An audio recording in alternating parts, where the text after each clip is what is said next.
Hey everyone, welcome back to our study of Acts, and we are on a travel day with Paul as he is now leaving Ephesus and making his way very quickly, at least from the speed of the text, back to Jerusalem with a sort of strange incident that happens on a stop in Troas on his way back to Jerusalem. So let's open with our prayer and we will dive into the text. The words of our mouths and the meditations of our hearts be always acceptable in your sight, O Lord, our strength and our Redeemer. Amen.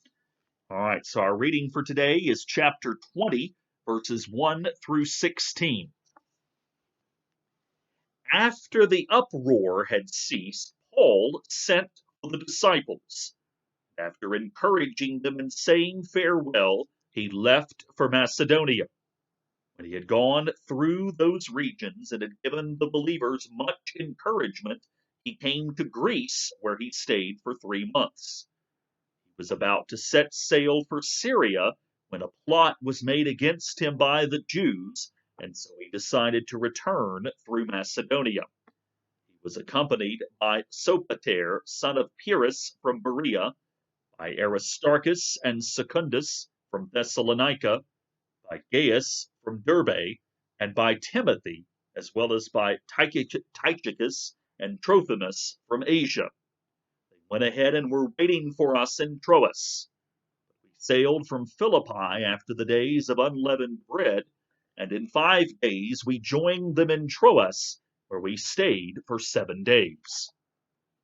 On the first day of the week, when we met to break bread, Paul was holding a discussion with them. Since he intended to leave the next day, he continued speaking until midnight. There were many lamps in the room upstairs where we were meeting.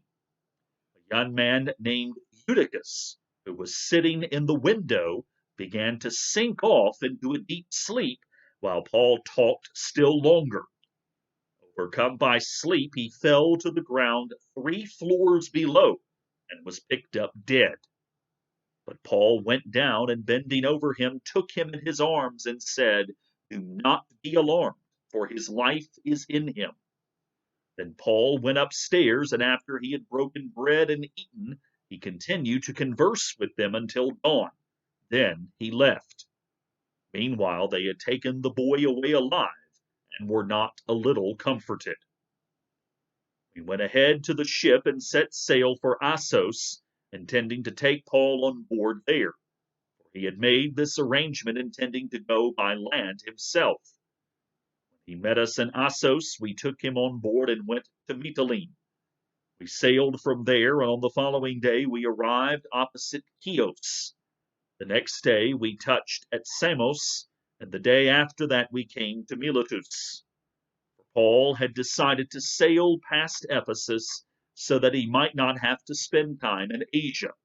He was eager to be in Jerusalem, if possible, on the day of Pentecost. All right, so here in just a minute, I'll wait just a minute, so I want to give you a background, and then I'm going to ask for the map to be thrown up. But quick background again, where we left off yesterday was the great mob slash almost riot that took place when Demetrius the silversmith, along with several of his fellow trade practitioners, began raising this concern that Paul was threatening their livelihood and the livelihood of Ephesus. And so this big gathering took place in the theater, and finally it was talked down by the local clerk, or the one who was the leading bureaucrat of the city. And so that's where we lead in today, when it begins after the uproar had ceased. And now's when I'll ask for the map to go up, and I'll do my talking in the little box here at the bottom corner of the map. So after the uproar in Ephesus had ceased, Paul sent for the disciples, and after encouraging them and saying farewell, he left for Macedonia. Now, as you look at this map, there's a lot of traveling going on here in today's lesson, and not all the places where he travels are mentioned. So the line that is the more pronounced dots is his going to journey. So from Ephesus, the more prominent dots are where he's going on this journey. And then when we get into his return journey, it is the smaller and closer together dots that represent his return journey back to Palestine. So he leaves for Macedonia, again, place where in Thessalonica, Philippi, those places where he was before. And it says he went through those regions, and just as he encouraged those in Ephesus when he left them, he encouraged those in those regions, I should say, as well. And then he went to Greece, where he stayed for 3 months. So these first few verses are Paul giving encouragement to a church that's already there, giving them teaching, giving them instruction, further instruction, but also saying, you can do this. God's Spirit is upon you. I encourage you to continue being faithful in the practice of prayers and in gathering for the word. And so essentially, he's going back on a follow up with all of these churches, as we already saw him do in Asia Minor. So he reaches Greece, where he stays for 3 months. And then at that point, he was going to head back from Syria, or to Syria from Greece, because it's implied that he wanted to celebrate the Passover. And we know that because of what it says about him celebrating the Passover in Philippi, which I'll talk about in just a second. But because of some plot, again, no specifications, nothing very concrete is given here, but it just says a plot was made against him, which of course we know. He's got a few enemies in that region, from people who followed him around or who almost tried to chase him out of their town. And so he decides, instead of going by boat, to go back overland from all the Greek cities there. And that's now where the the thick dots now become the thin dots on your map. So basically going back from Corinth, in that area on the bottom left of your map, going back up the Grecian Peninsula and up to Macedonia again. And then it talks about some of his traveling companions, which we've seen a couple of these names before, and certainly Timothy being the most prominent of those names. But notice the different places where they're from. And again, just a reminder, by looking on the map, Sopater from Berea up there in Macedonia, Thessalonica, Aristarchus and Secundus from Thessalonica, but then also from Derbe, Gaius, and then uh, Tychicus and Trophimus from Asia. So he has gathered these traveling companions from all these different churches that he has already established or helped establish in all of these areas where he has traveled. So not only is he making disciples, he has people to help him in his journey of reaching these new places and of going to places he's already been, with this ministry of encouragement and to further build up the churches in those areas. His companions went ahead of him at one point and then were waiting for us. Again, Luke's back in the first person here, in Troas, but then sailed from Philippi after the days of unleavened bread and then joined them in Troas. So before we get to this very interesting story that happens in Troas, it is, I hope you remember, in Philippi was the first place where Paul first went and basically, got chased out of the synagogue, and in a place where seemingly was a town. Well, actually, I'm sorry, Philippi. I'm getting my places mixed up. Forgive me for this. Philippi was the place where he went to Lydia, because there was no synagogue in the town. He had Lydia, and then went to jail in Philippi and established the church in the house of the jailer as well there in Philippi. So a place where there weren't many Jews present, and yet the irony is, in this Gentile church, he celebrates the Passover. So that tie again to Jewish customs and traditions is still very powerful. It doesn't go into whether he required any of the other believers to celebrate Passover. And of course, nowadays in the church, Easter is celebrated with Passover. But it is the fact that he did celebrate the Passover, and probably his companions celebrated it with him, but in this place, which in many ways was fairly anti Semitic, because just the Jews there not many of them, and they were not seemingly allowed to gather and form a synagogue. Places of worship had to be outside of the gates of Philippi. So from Philippi, he goes on to Troas and stays there for 7 days. And so we get out of all of his episodes on this journey, we just get the little snippets like in Philippi with the celebration of the Passover, but we get a little bit of an extended version of his stay in Troas, which really is just for 7 days. And on his last day there, which was the first day of the week in verse 7, when we met to break bread. So let me take you off the map now for a minute because here we are in Troas. So come back to me for just a moment. So when this is the first time in Acts where it is mentioned the specific celebration of the disciples or of believers gathering on the first day of the week. We know and was implied in the early part of Acts that Peter and all of the apostles and the Jewish believers would go to synagogue and then would meet separately, but there was never a specific mention that they would meet on the first day of the week. So this is significant in that this is the first mention of that practice in Acts when they met to break bread. Well, this is one of those where we can't, it's not really a Eucharist. It's more of, again, the shared meal, that more of what we saw in not in the jailer's house in Philippi, but more of what we saw in chapter 2 of Acts when the early believers got together, enjoyed fellowship and the breaking of bread with each other. It was this joint ministry of gathering together for fellowship, not so much a Eucharist attached to this, but rather this ministry of gathering for fellowship. So Paul has a discussion with them, and apparently it's the last days there, as I mentioned a moment ago, because he continues speaking until midnight because he intended to leave the next day. So a late night revival, so to speak.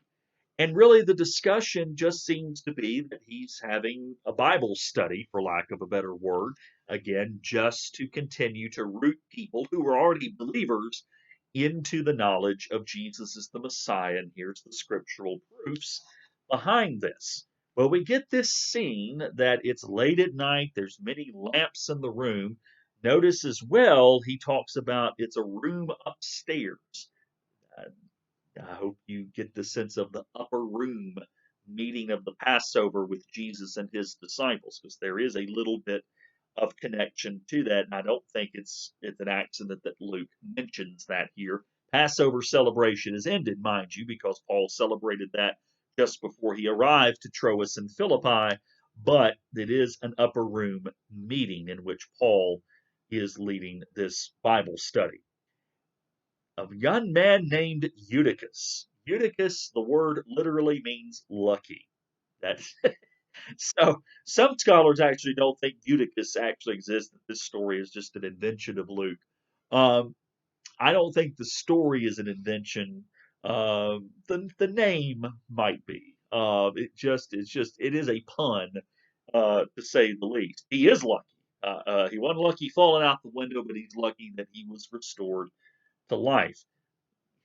Paul's a powerful speaker. I don't care how good a speaker you are, you talk long enough. That's why if I preach for longer than 12 or 15 minutes, people will start to nod off. And I like to consider myself someone who's pretty dynamic and charismatic and speaks with a very loud and clear voice and engages people. But I don't care how engaging you are, you stay up late, you keep talking for a while, people are going to fall asleep. So this man just sinks off and literally falls out the window, out of a third-story window. And it says they picked him up dead. And Paul just bends down, looks over him, says, his life's in him. Then he went back upstairs, broke bread and ate, and continued to converse with them. And so our reaction to this is, the guy just died, and then just kind of casually rose him back to life. Then you just kind of go back to business as usual, so to speak. But there is a message in this. It's a reminder that while Paul, again, we talk about Paul did extraordinary miracles when we were talking about what he was doing in Ephesus. The context was in the midst of this place of magical power, he demonstrated power that was beyond that in these extraordinary miracles. Here, this is a gathering of believers in a very quiet setting, and really what their purpose is to proclaim the word. Word and fellowship are the essence of the Christian life. The miracle in this sense was to restore a young man who just kind of unlucky accident, and luckily, again, there's the pun, is restored to life so he can ultimately rejoin the fellowship. Um, they took the boy away. I don't know if the boy himself, if Eutychus came back into the Bible study or not, um, but obviously he can rejoin the fellowship because he's been restored to life. But really, the focus is on the fact that here they are gathered, and Paul, in this being his last night, and a lot of Bibles will tell you that this is the farewell visit to Troas. Well, yeah, he does not return to Troas in Acts, uh, but here's Paul. He really wants to finish getting his teaching out to his fellow believers here in Troas, and that is the essence of the story. The miracle is just sort of so casually goes over it here in Luke, which at times, as we've seen, the miracles are highlighted, but just remember that and go back and listen to these studies or reread the text and then listen to what comes after this as well, because listen to how the miracles always, every time, orient believers to what the focus of the life is, and that is to belief in Jesus and to full participation in the life of the church. So, there we are. Fellowship is restored. Teaching continues, and then Paul heads out the next morning. Meanwhile, they had taken the boy away alive and were not a little comforted. Remember that from yesterday, where there was no small disturbance in Ephesus, and there was no little business being lost because of that disturbance. So Luke's liking to use these expressions here. So now, throw the map back up, I should say here. And really, the rest of this is just some travel, but significant to know that the travel now begins to take Paul toward Jerusalem. So they get on the ship and they go to all of these ports, Assos, and then Mytilene, Chios, Samos, Miletus, all of these along the western edge of modern day Turkey. And notice he skips Ephesus on this return journey. And it says so that he might not have to spend time in Asia. Well, again, we know already that he has already spent a significant amount of time in Ephesus and in this part of Asia. But it says he wants to be back in Jerusalem, if possible, on the day of Pentecost to celebrate this great festival. And so, really, now we begin to see a new theme emerge in Paul's ministry with these travels. So now we can come back off the map.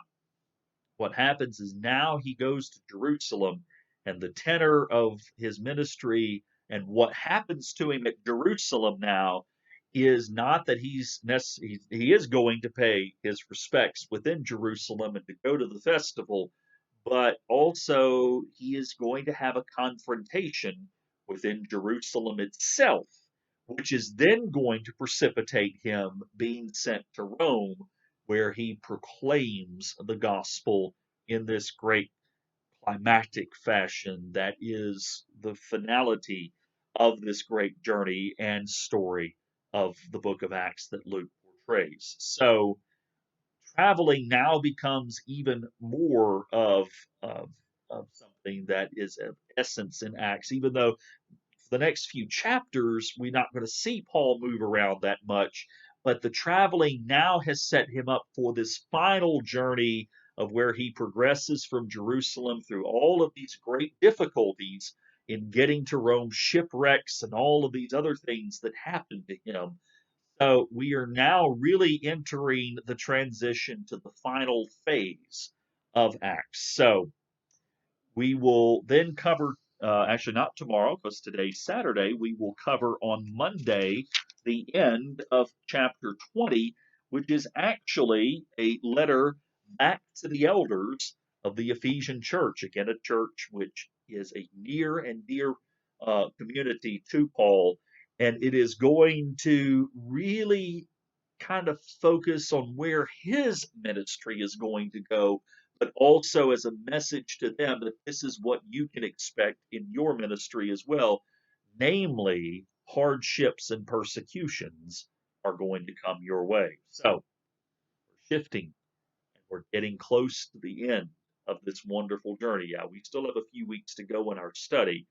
Just want you to know that the final big plot movement is taking place, beginning with this passage here today and Paul's journey back to Jerusalem. So we are out of time. Again, chapter 17, chapter 20, verses 17 through 38 will be our reading for Monday. I hope you have a wonderful weekend. The peace of the Lord be with you, and I look forward to seeing you on Monday. Take care.